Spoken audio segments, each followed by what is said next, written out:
porque geralmente o processo de ensino e aprendizagem de frações, especialmente das operações com frações, é tão complicado?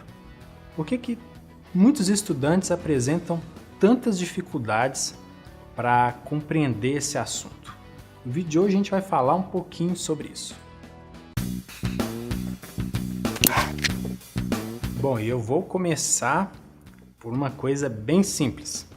Se eu somo um tomate com um tomate, tenho 2 tomates. Estou falando de uma coisa muito específica, tomates, ok? Da mesma forma, se eu somar R$1 mais R$1, o resultado, R$2. Enfim, uma cadeira mais uma cadeira, 2 cadeiras, uma casa mais uma casa, 2 casas. É simples, não é verdade? Agora, vamos lá, seguindo a mesma lógica. Quanto é 1/3 mais 1/3? 2/3. Se eu estou somando terços, a resposta, terços, ok? É claro que falando assim parece bem simples, não é verdade? Mas se a gente coloca essa conta no papel, 1/3 mais 1/3, muitos estudantes, sem a devida compreensão de que a gente está somando uma parte com outra parte de mesmo tamanho, esses estudantes vão fazer o seguinte: 1/3 mais 1/3 igual a 2/6. O que esse cálculo indica? Que eles somaram 1 com 1, 2, 3 com 3, 6. Mas, se eu falo que dividi um bolo em 3 partes iguais, comi uma dessas partes, depois comi outra dessas partes, ao todo comi 2 partes. Então, se cada parte é 1/3, comi ao todo 2/3. Mas então, por que ocorre a confusão quando a conta vai para o papel?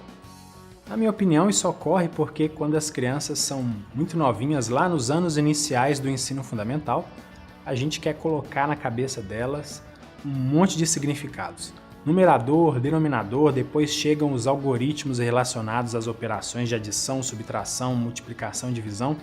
E na maior parte das vezes, essas técnicas, esses procedimentos não fazem o menor sentido pelo nível de abstração que esses algoritmos trazem e também pela faixa etária das crianças.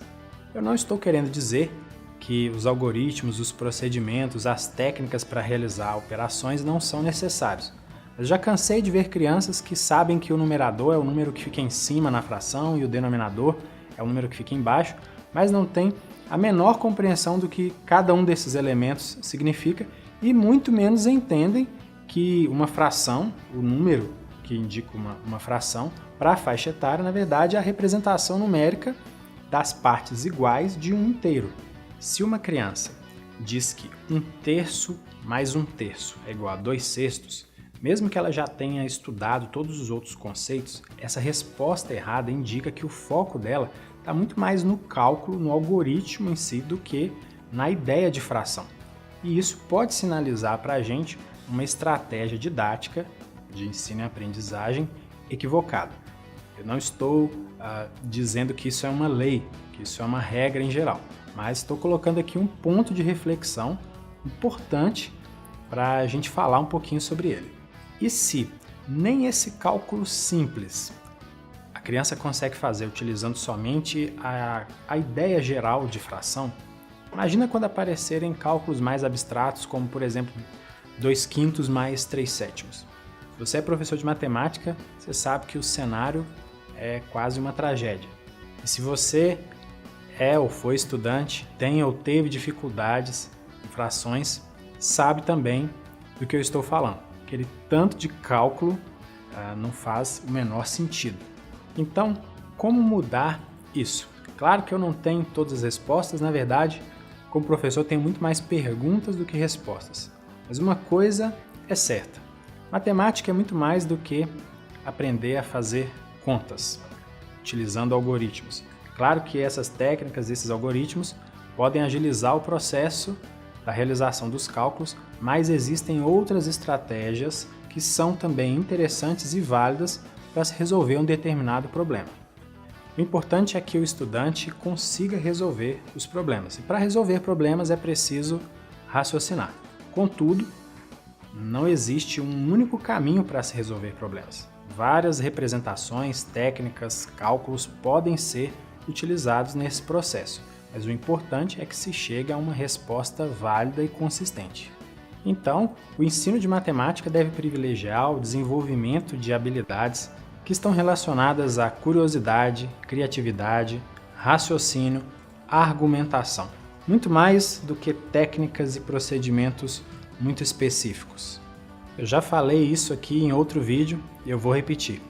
Se o desafio de um problema matemático é exclusivamente o cálculo a ser feito e não a própria compreensão do contexto do problema, é importante a gente parar para refletir sobre a nossa própria concepção do que é um problema matemático. Porque cálculos até uma calculadora faz. Mas e a capacidade de traduzir um problema, construir uma linha de raciocínio e determinar o resultado de forma consistente? Aí sim, a gente está falando de competências que são mais humanas. Então agora é a sua vez. Você, estudante, tem ou já teve dificuldades para aprender frações? Você, professor, qual que é a sua sugestão, qual que é a sua experiência ao trabalhar esse conteúdo com os estudantes? Vamos conversar um pouquinho aí nos comentários.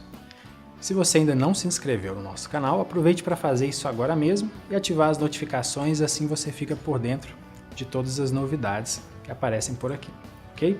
Aqui do lado estou deixando alguns vídeos, alguns links para você conhecer um pouco mais do nosso trabalho. Aqui a gente fala de matemática e também de outros assuntos interessantes. Eu fico por aqui e deixo com você o meu abraço, bons estudos e até o próximo vídeo. Tchau, tchau!